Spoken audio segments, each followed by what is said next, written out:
Despite the fact that Marxism made headway in terms of policy in the United States and other Western European countries in the early part of the 20th century, orthodox Marxists had a major problem by the end of the 1910s. The actual worldwide Marxist revolution really hadn't ignited.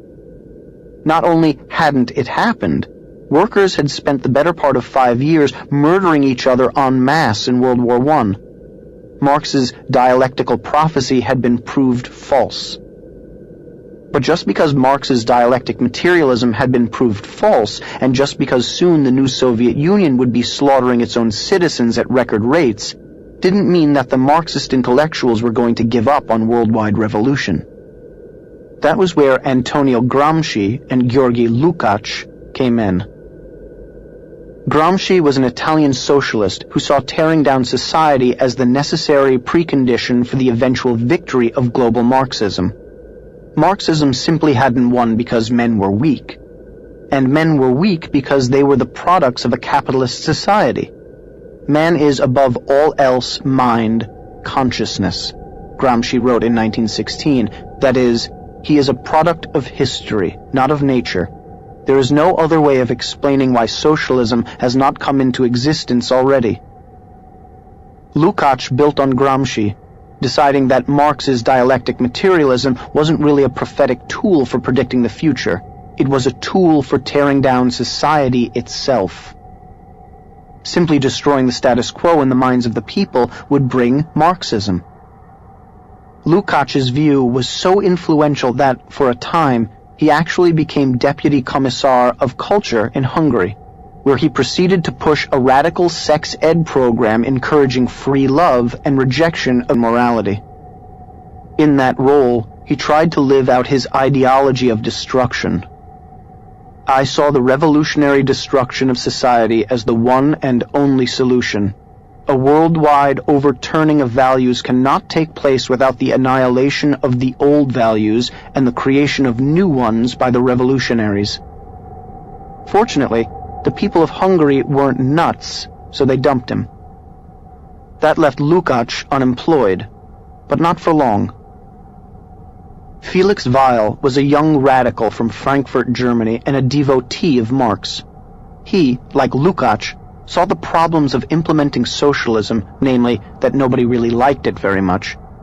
But like most of today's lefty college students who live off their parents' money while preaching the downfall of the capitalist system, he was rich. So he used his granddaddy's money to fund the Institute for Social Research, which was really a precursor to John Podesta's Center for American Progress, funded by George Soros. To staff this new institute, which quickly became known as the Frankfurt School, Weil brought in, along with Lukács, a Marxist philosopher named Max Horkheimer. Lukács didn't last long, but Horkheimer did. At the Frankfurt School, he coined a term that would embody the whole corrupt philosophy of his fellow travelers' mission to destroy society and culture using the Marxist dialectic: critical theory. Critical theory was exactly the material we were taught at Tulane. It was, quite literally, a theory of criticizing everyone and everything everywhere. It was an attempt to tear down the social fabric by using all the social sciences, sociology, psychology, economics, political science, etc. It was an infinite and unending criticism of the status quo, adolescent rebellion against all established social rules and norms. Critical theory, says Horkheimer, is suspicious of the very categories of better, useful, appropriate, productive, and valuable as those are understood in the present order.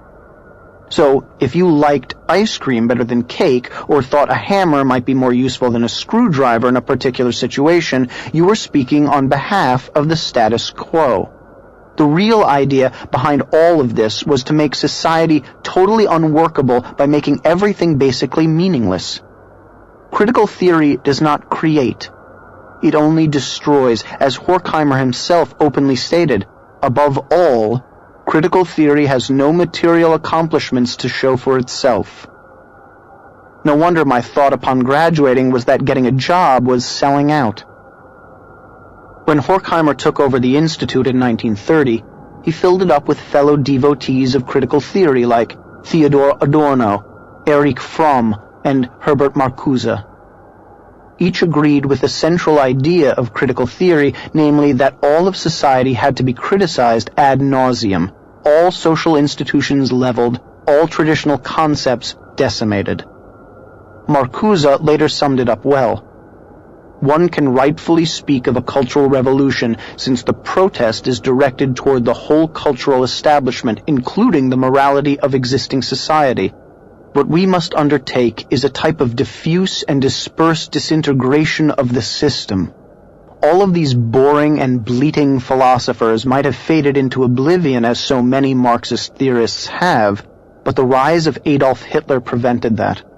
With Hitler's rise, they had to flee. Virtually all of them, Horkheimer, Marcuse, Adorno, Fromm, were of Jewish descent, and they had no place to go, except the United States.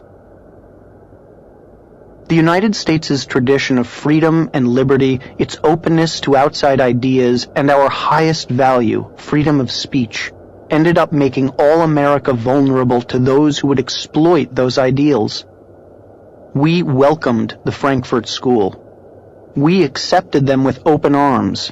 They took full advantage. They walked right into our cultural institutions, and as they started to put in place their leadership, their language, and their lexicon, too many chose to ignore them. And the most dangerous thing you can do with a driven leftist intellectual clique is to ignore them. We always feel that our incredible traditions of freedom and liberty will convert those who show up on our shores, that they will appreciate the way of life we have created. Isn't that why they wanted to come here in the first place?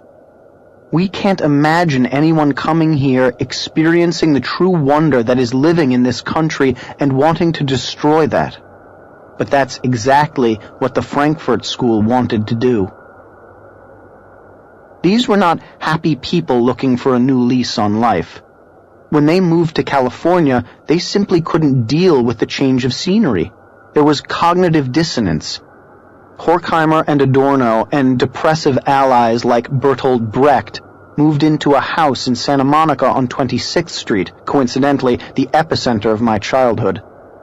They had moved to heaven on earth from Nazi Germany and apparently could not handle the fun, the sun, and the roaring good times.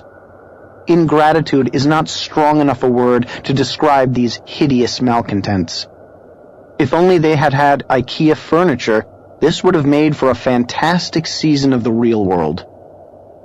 Brecht and his ilk were the Kurt Cobains of their day, massively depressed, nihilistic, people who wore full suits in 80-degree weather while living in a house by the beach.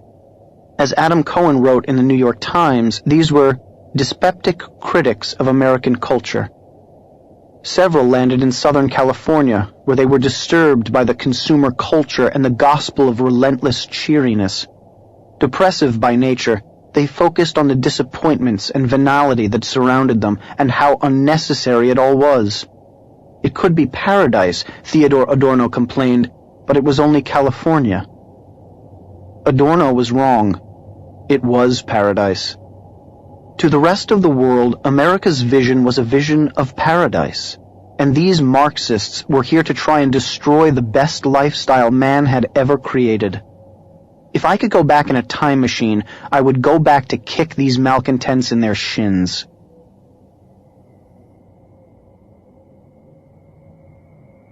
Members of the Frankfurt School had some American allies, men who had accepted the Roosevelt-Wilson synthesis of Hegel and Marx and who were now looking for the next step. The Frankfurt School had been sending mailers out to prominent fellow traveler sociologists in the United States for some years and creating connections with them. Meanwhile, Columbia University's sociology department was dying. They needed new blood, and they liked what they saw in the Frankfurt School. All the Frankfurt School had to do was to get into the country, and they'd take their place in the hallowed halls of American academia. Fortunately for them, there was an organization called the Institute of International Education, specifically devoted to helping fleeing scholars from Germany. The man who held the post of Assistant Secretary of the Emergency Committee in Aid of Displaced Foreign Scholars was one Edward R. Murrow, who helped ship in many of the Frankfurt School's greatest minds. Later, Senator Joe McCarthy would try to pillory Murrow in revenge for Murrow's coverage of the McCarthy hearings by citing Murrow's involvement with the Institute of International Education, but by then, McCarthy was finished. In any case, once in the country, the Frankfurt School was almost immediately accepted at Columbia University. It was a marriage made in hell. With their tentacles affixed to the institutions of American higher education, the Frankfurt School philosophy began eking its way into every crevice of American culture. Horkheimer's critical theory became a staple of philosophy, history, and English courses across the country. Horkheimer himself took his show on the road, from Columbia to Los Angeles to the University of Chicago. Meanwhile, Erich Fromm, one of the Frankfurt School's main thinkers, was pushing cultural Marxism through psychology by blaming Western tradition for the rise of Nazism and the rejection of Marxism. This was a fiction, of course, convenient rewriting of science to meet a political agenda. Leftists today still call their opponents Nazis on the basis of this flawed and inane psychoanalysis. Early on, Fromm embraced the ideas of Frankfurt School fellow Wilhelm Reich, who felt that psychological problems largely stemmed from sexual repression, and said that sexual liberation from societal mores could cure large numbers of people.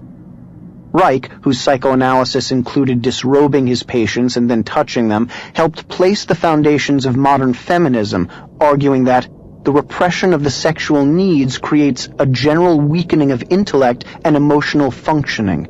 In particular, it makes people lack independence, willpower, and critical faculties. Marriage, he wrote, ruins lives.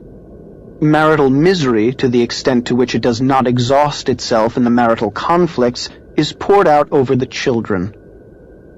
Fromm also expanded on the parenting ideas of Lukács and John Dewey, who rejected parental authority, telling parents to stand by and let their children reinvent the wheel through experience. Fromm's philosophy was imbibed by a young socialist student named Benjamin Spock, who would go on to shape a generation of parents with his child-rearing book, The Common Sense Book of Baby and Child Care, which helped launch the self-esteem movement. At the same time, Frankfurt School scholar Theodor Adorno was sliding Marxism into the American consciousness by attacking popular trends in the world of art.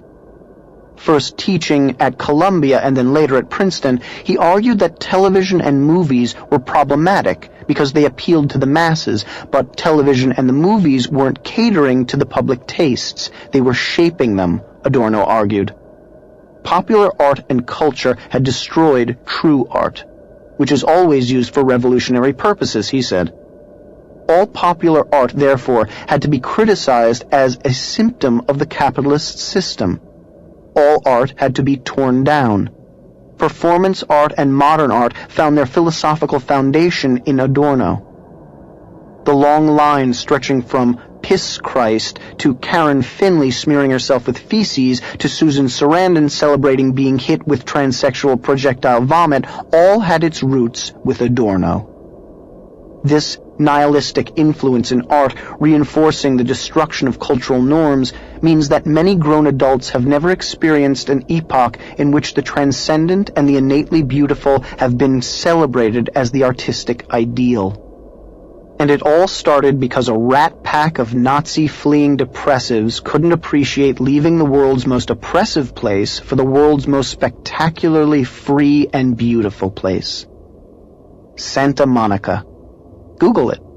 It takes a sincerely deranged soul to want to deconstruct the good life and the optimistic citizenry in order to create mass intellectual and spiritual misery. But that's exactly what they did. And as they constructed their philosophical dystopia, all the pieces of the modern leftist puzzle began falling into place. But all of these major contributors to the Frankfurt School of Thought paled in comparison to Herbert Marcuse, the founder of the New Left. Marcuse joined the Frankfurt School in 1933 and quickly became a leader of the movement. After he moved to the United States and became a citizen, he was hired by FDR's Office of War Information to create anti-Nazi propaganda, despite his Marxism. He also worked in the Office of Strategic Services, the pre-CIA OSS, and the State Department, where he worked to prevent the United States from pushing Germany away from democratic socialism.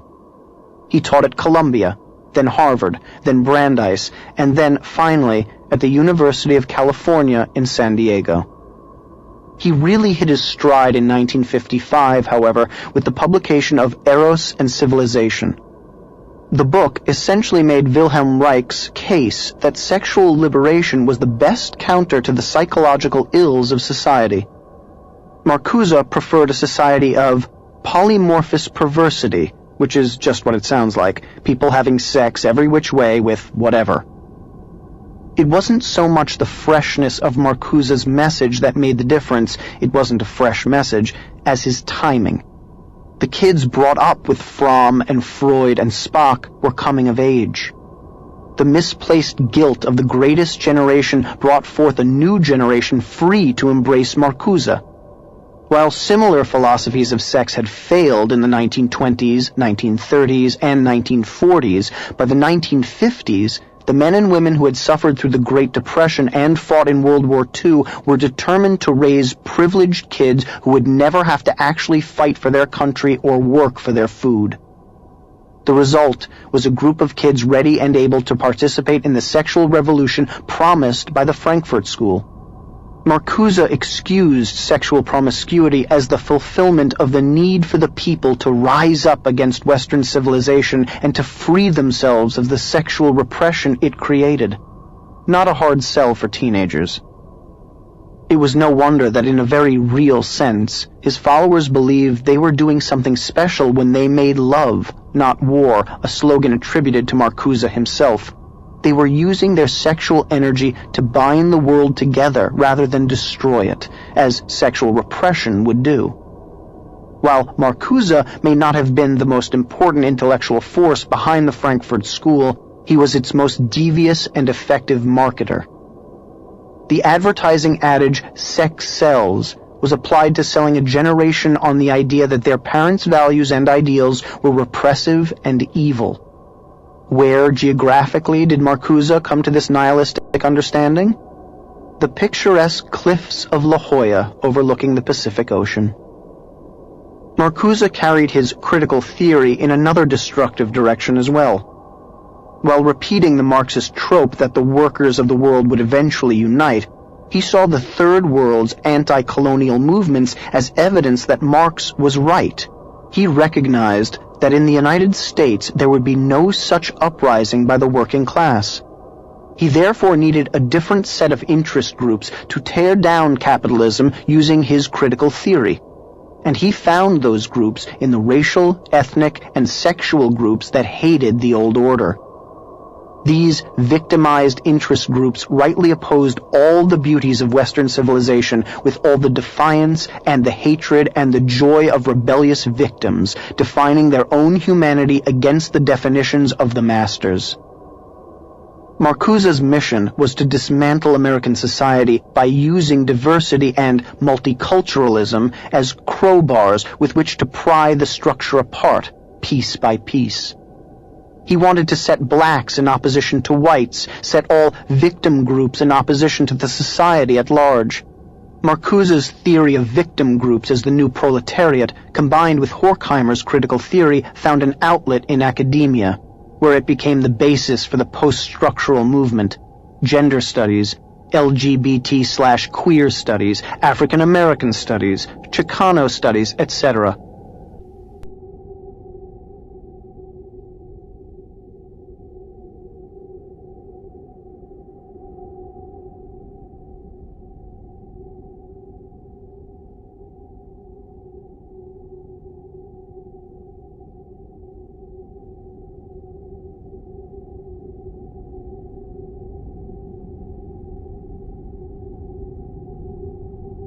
In 1965, Marcuse wrote an essay by that name in which he argued that tolerance was good only if non-dominating ideas were allowed to flourish, and that non-dominating ideas could flourish only if dominating ideas were shut down.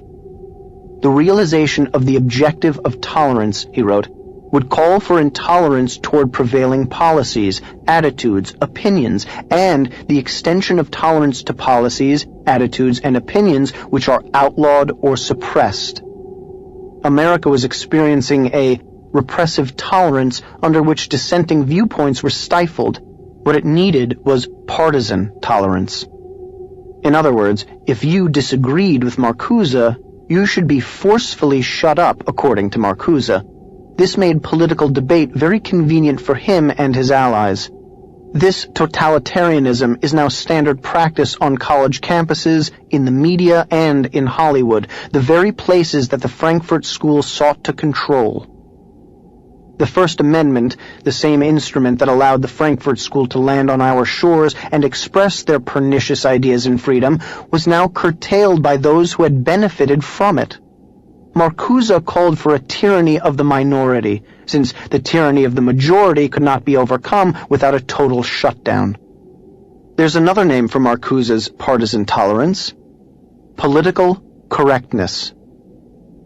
In fact, the term political correctness came from one of Marcuse's buddies, Mao Zedong. Mao used the term to differentiate between those who had scientifically correct views and those who did not.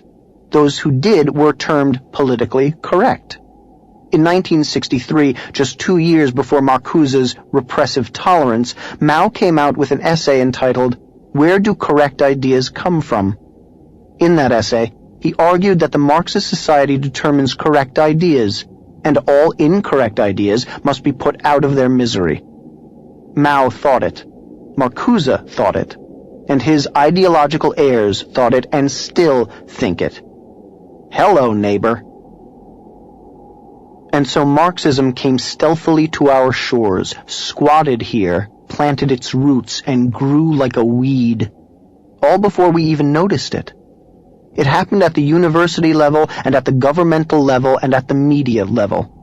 We didn't notice because we couldn't read the rhetorical garbage these jokers were spewing, and we didn't think it was important. Our Constitution survived a revolution and a civil war and 2 world wars. Why should we worry about a few German eggheads, especially since America was economically thriving under such oppression? The foundations of the complex had been built, but we still couldn't see the complex itself. The complex was hidden under paragraphs of obscure text and in college curricula at places like Tulane University, under the unlikely auspices of American Studies. Talk about a wolf in sheep's clothing. It all seemed so benign, and we figured that if college students went off and had sex and did drugs and engaged in teenage rebellious decadence, oh well, they'd eventually come back to the Constitution just the way their parents had. We slept while the other side armed, and while we snoozed, they secretly stole away our defensive weaponry, our allegiance to the Constitution and to freedom of speech and opinion. It was only when they fired the first shots over our bow that we noticed we were unarmed, and that they had weaponized the cloudy bacteria of their philosophy into full-bore ideological anthrax, ready to deploy on a moment's notice. The line was becoming clear. Marx and Hegel had paved the way for the progressives, who in turn had paved the way for the Frankfurt School, who had then attacked the American way of life by pushing cultural Marxism through critical theory. The Frankfurt School thinkers had come up with the rationale for radical environmentalism, artistic communism, psychological deconstruction of their opponents, and multiculturalism. Most of all, they had come up with the concept of repressive tolerance, aka political correctness. They had penetrated the academies. My American Studies program at Tulane had far more Adorno and Gramsci and Horkheimer and Marcuse than Twain or Jefferson or Lincoln. There was some trickle-down intellectualism going on, all the college students who worked through these programs and took swigs from the Frankfurt school bottle labeled "Drink Me" shrank mentally and ended up as parts of the complex. But that didn't explain how American society as a whole was taken over by this stuff. I just couldn't understand it. How did Frankfurt School philosophy, which is obviously complicated, highfalutin stuff, become a mass psychosis? How did this outsider's philosophy penetrate our hearts and our minds? How did the complex, which was a huge philosophical system designed to take America head-on, recede into the background so much that a few decades later, we can't even recognize that it exists?